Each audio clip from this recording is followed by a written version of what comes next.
Hello, friends. This is the final reflection on the Lord's Prayer in Matthew 6. And I genuinely hope that you have found what we've done over the last few days quite helpful and also enriching for your prayer life. And today I will be focusing on verse 13. But before I do that, I'll just read the verses again. And this is verses 7 to 13. And then give the thought off the back of that. So here is the reading for you.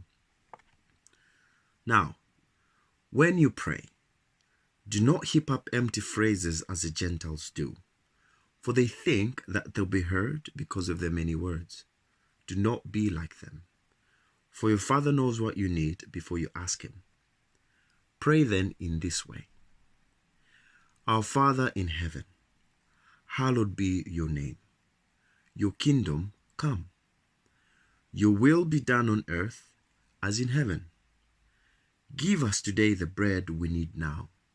Forgive us the things we owe, as we also have forgiven those who owe us. And do not bring us to the time of trial, but rescue us from the evil one. I have found that verse 13 of the Lord's Prayer can be confusing if not well thought through. The reason for this, I think, is that this is one of the cases where the translation from the Hebrew to the Greek is compounded by a further translation into the English. As a non-native English speaker, I come across this a lot, especially when I want to make a joke, which sounds funny in my head, or even in my language, but the humor fails to translate into the English. So here's what I think you need to know. And it is two Hebrew phrases. The first is the phrase translated as lead us not, which is the Hebrew phrase tevi'inu. And tevi'inu is best rendered as do not allow us or as redirect us. Okay?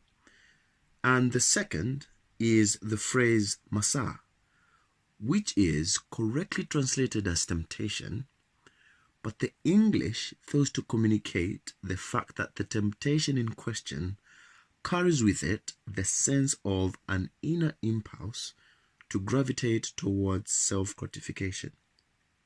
So for instance, masa is directly used to name the place where the children of Israel rebelled against God in the wilderness. And this is in Exodus 17, verse 7.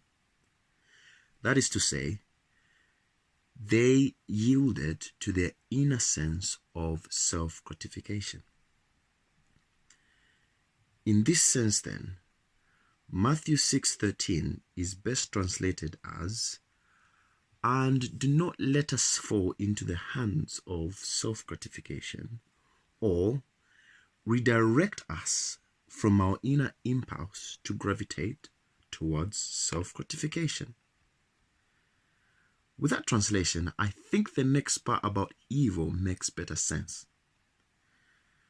And that it implies we need God to save us from evil, who and which, in this particular case, takes advantage of us when we have fallen into masa.